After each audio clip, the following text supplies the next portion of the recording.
all for the inaugural ceremony of Aster's Center for Daycare Spine Surgery.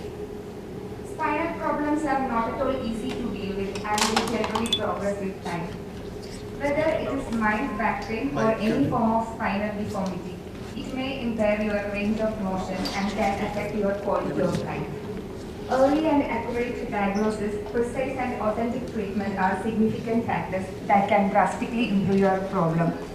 Aster Medcity is one of the best spine surgery hospital in India that provides minimally invasive treatment with faster results for spine injuries and conditions. Minimal invasive spine surgery provides better clinical outcomes using a less traumatic approach. Without further delay, I would like to invite the backbone of Spine Clinic, Dr. Anup Nayar, consultant neurospine surgery, to deliver the welcome speech and the introduction of our guest of honor. Very good afternoon to all. So, I've been given the great work of starting off or kickstart this program by welcoming each one of you to this program. It's a great honor and privilege to stand here in front of a huge crowd and invite you all or welcome you all to a great leap in the history of Aster Spine Center, wherein we start off a concept called the Daycare Spine Surgery Unit or the Same Day Surgery Spine Unit. As Remy just mentioned, spine surgery has been evolving over the last 10 to 15 years, wherein gone are those days when we used to have long surgeries or after spine surgery you used to lay down for at least 10 to 14 days, immobilized for a month and then get back to work. The concept has been evolving from long surgeries to microsurgeries and now the latest endoscopic spine surgeries, wherein we have been introducing the term called, as I told earlier, the daycare spine surgery, where the patient gets admitted in the morning and gets discharged by evening. So, with this, I again would like to welcome you all. First of all, I have been given the honor to welcome the great dignitaries on dais. We are actually blessed to have with us here, Sir, His Excellency John Desmond Forms Addison, the third Viscount Waverley, and he has been the member of British Parliament since 1990. He is the grandson of Sir John Anderson, the first Viscount Waverley, who was the Governor of Bengal during the British rule in India and was the Chancellor of the Winston Churchill government. His interest in international affairs is always engaging with activities centering around the world, basically in developing countries. And for that, he has received multiple awards, decorations from Colombia, Kazakhstan, Kyrgyzstan. To name a few, he has been honored with the Yoruba Chieftaincy in Nigeria and is a with the Yoruba Chieftaincy in Nigeria and is a recipient of the CEO Club Burj Award as Ambassador of the British Business. He founded and chaired the UK Parliament's all-party parliamentary groups for Central Asia, in addition to heading the regional Central Asian group. He has observed national elections on behalf of the Commonwealth. He is currently involved in setting up Trade Commonwealth to develop UK trade and relations with the Commonwealth nations. I wholeheartedly and from the Aster family welcome you, sir. A person who is known to all of us, my mentor, and a mentor to all or many neurosurgeons who are practicing presently in the state and outside the state, the person who has brought a system of team work as well as subspecialty development in any field of science, Professor Dr. Dilip Panikkar, sir, wholeheartedly I welcome you. Our dynamic CEO, Mr. Farhan Yassin, he is not with us presently. As usual, he'll be involved in other activities in the hospital. He's always running around, the man who sleeps for only, I guess, 3.5 to 4 hours a day. The backbone of the hospital, the backbone of Aster Group India. Really, sir, thanks a lot for making this possible. I welcome you, Mr. Farhan Yassin. Dr. Tia John, our Director of Medical Affairs. He's always been helpful in any matter, at any time of the day. Sir, wholehearted welcome to you. Aster Spine Care is a team concept wherein we have evolved over the past years with a group of surgeons working really hard for it. I have Dr. Anup Thomas, part of our neurosciences group, as well as Dr. Ranjit, our ortho spine team. Both of us have helped us in evolving Aster Spine to what it is presently now. Wholeheartedly, I welcome you both. Nothing is possible from my seniors, my sirs, my fellow colleagues, my juniors, the whole team of this Aster Medcity. Welcome you all to this group. Thank you. Now with much honor, let me invite Dr. Dilip Panikkar, Lead Consultant Neurosurgery, for the introductory remarks. Good morning, everybody, and Lord Revati, nice to have you with us. It's an honor. My colleagues and friends on the dais, off the dais, and the many familiar faces I see around here. Ever since mankind, many millions of years ago, moved from the four-legged ancestral mobility to the bipedal mobility, the first thing that probably happened was, ooh, my back. It started then, and it still continues. I don't think there is any person on earth who has not experienced or been discomforted by an aching back or a neck at some point of time through their lives. With changes in lifestyle, with people with activities becoming less and people becoming more sedentary, these problems have only increased, and we see in this day and age a virtual avalanche of patients with all kinds of problems affecting the neck and the back, which seriously hamper their ability to lead a normal life and significantly affects their productivity, which translates directly or indirectly into the consequences, into devastating consequences for their families and for their workplace. In this day and age, we know how important it is for somebody to remain active and to continue their livelihood. As the diseases affecting the spine have evolved over the years, so have the treatments, which initially non-surgical, then the surgical treatments appeared. The initial surgical treatments were very large, very horrendous, and rendered the unfortunate victim immobile for many months on end. From this, fortunately, it has evolved to smaller procedures which have made the procedure safer and easier for people. And in that process of evolution, we have now seen we move into the era of what is called the minimal access surgery, as people know it as the keyhole surgery, through very small incisions in the back and with the use of specialized devices like the endoscope. This has now made it possible for people to return to their normal life and livelihood as soon as possible.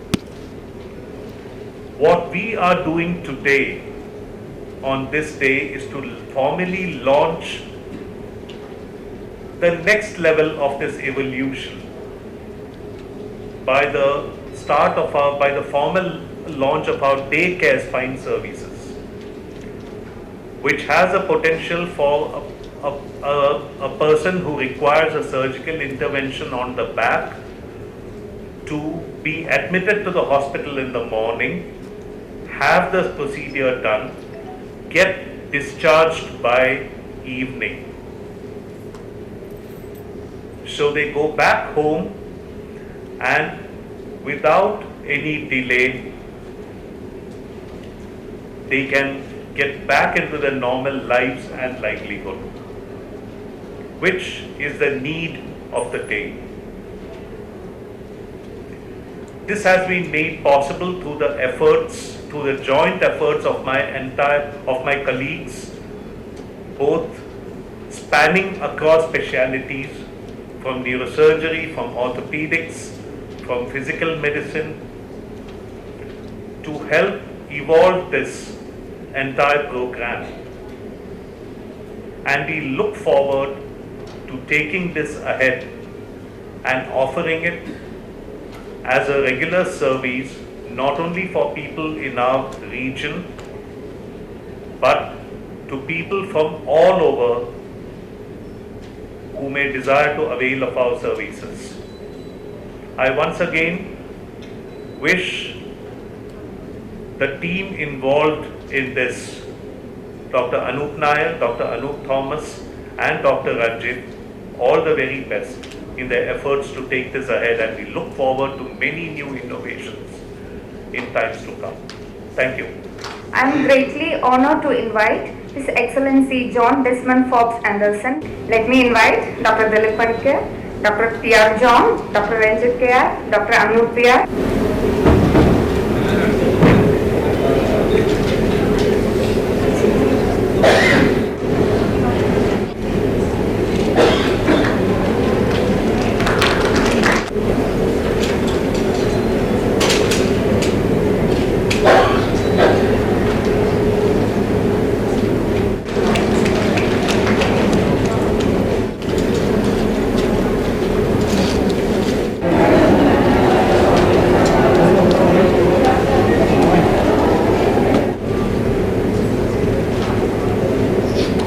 Let me invite Lord Waverley for the inaugural address. Humbled to be here. It's a great pleasure and honour to be in Kerala State.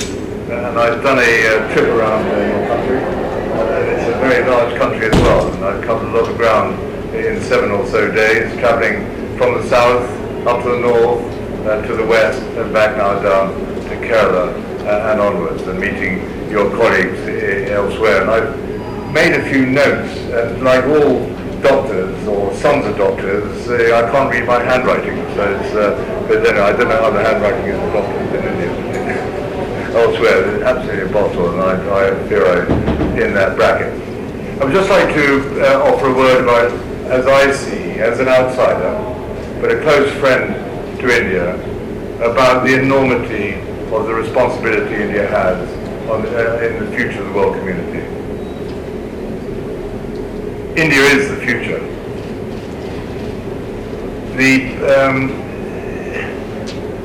attention has been paid to grandfather, and he was a notable civil servant in his time. But I represent actually the newer face of the United Kingdom, one in which we need to find our way in the world, and goodness knows we have troubles.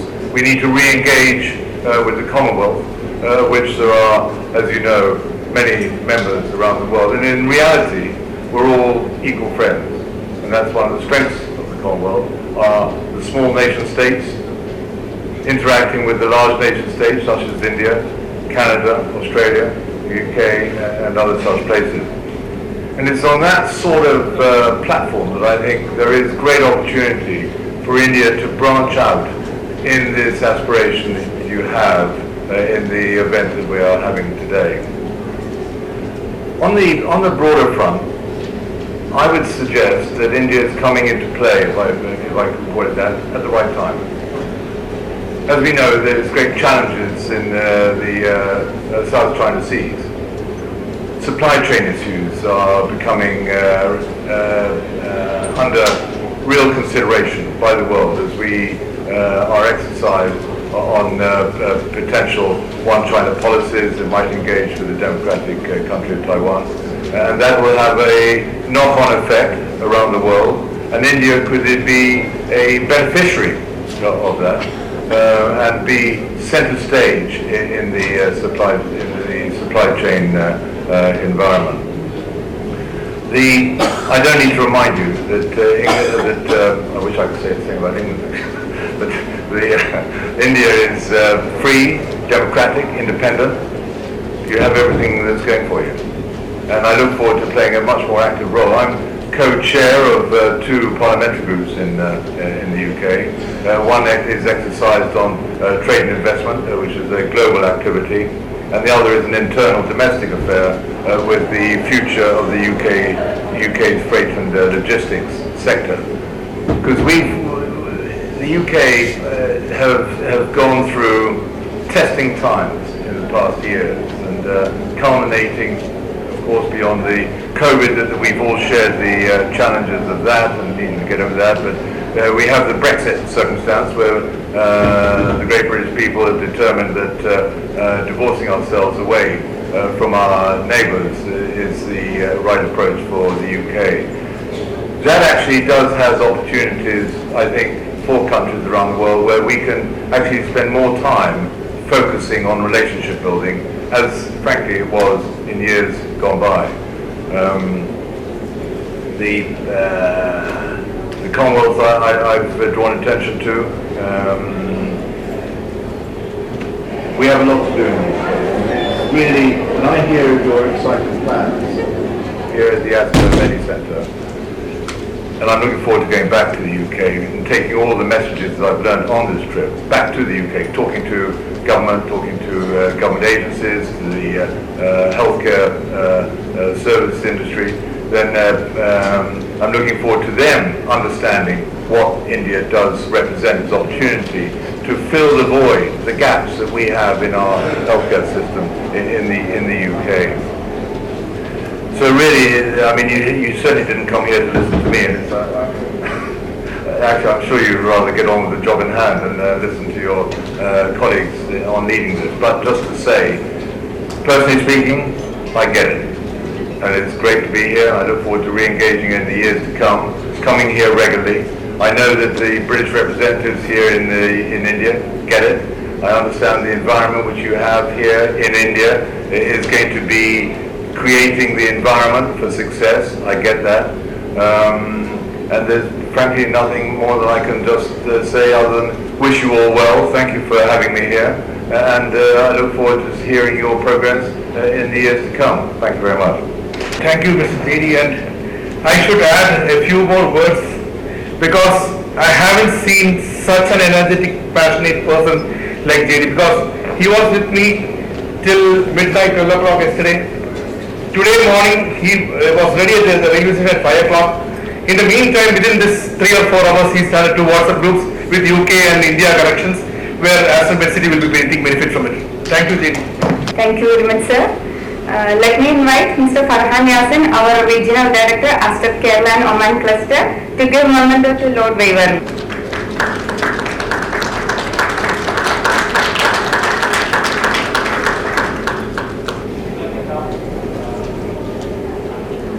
Excellency Lord Beverly, our CEO, Mr. Farhan, Dr. Dilip, Dr. Anup, dignitaries on the dais, and the audience and my dear friends.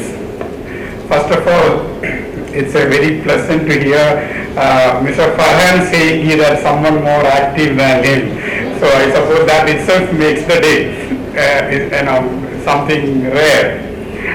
Secondly, I was listening to Dr. Anu with great interest that daycare spine surgery. I have this very bad habit of auditing the quality of what you call neurosurgical services. I undergo them myself to see whether it's good.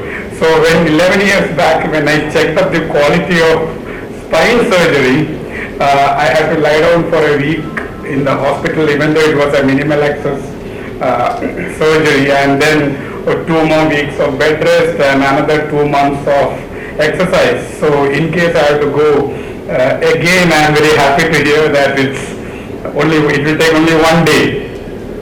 On a serious note, Aston Medicity is making a push.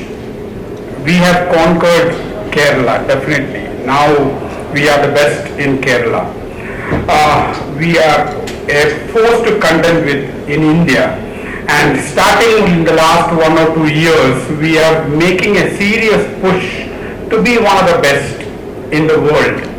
And we have started with 1 or 2 areas, and one of them is making a very, very deliberate and calculated and planned push is the Department of Neurosciences, especially the Neurosurgical Division under the able leadership of Dr. Dilip Panikar.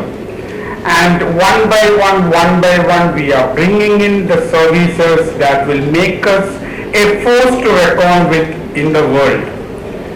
in another 5 to 10 years, definitely by 2030, we hope to be a center which will come into the mind of any person in the world when they talk about a neurological problem. And that requires a subspecialization, comprehensive services, and that is what is happening today. And sir, we have another goal, another step, another milestone in that journey has been inaugurated today. And thank you, sir, for being with us today. And I wish the team under Dr. Dilip Panikkar and of course Dr. Anup Nair, Dr. Ranjit, Dr. Anup Thomas, I wish them all the success in the coming days. Thank you.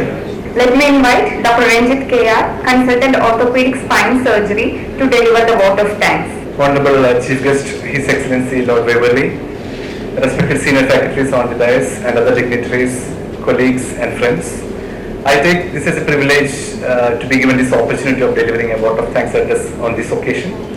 So first of all, on my behalf as well as on behalf of our institution, I express my sincere gratitude to our Chief Guest, His Excellency Lord Waverley, who spared his valuable time for us and graced this occasion with his esteemed presence. Thank you so much, sir. And I extend my thanks to the hospital management, including our Honorable Chairman, Dr. Azad Muslim, our respected CEO, Sir Mr. Farhan Yasin, and all of us who have always been there, so prompt in procuring all the latest equipments for the doctors, and so that we can provide the best of the healthcare needs to the needy population. Thank you so much, sir. And finally, I thank each and every one of you who are present here, those who could not be part of this meeting. I express my sincere gratitude to all the staff who have been supporting and cooperating us over the past years. I expect the same support and encouragement from you over the coming years as well. So once again, thank you so much. Thank you, sir.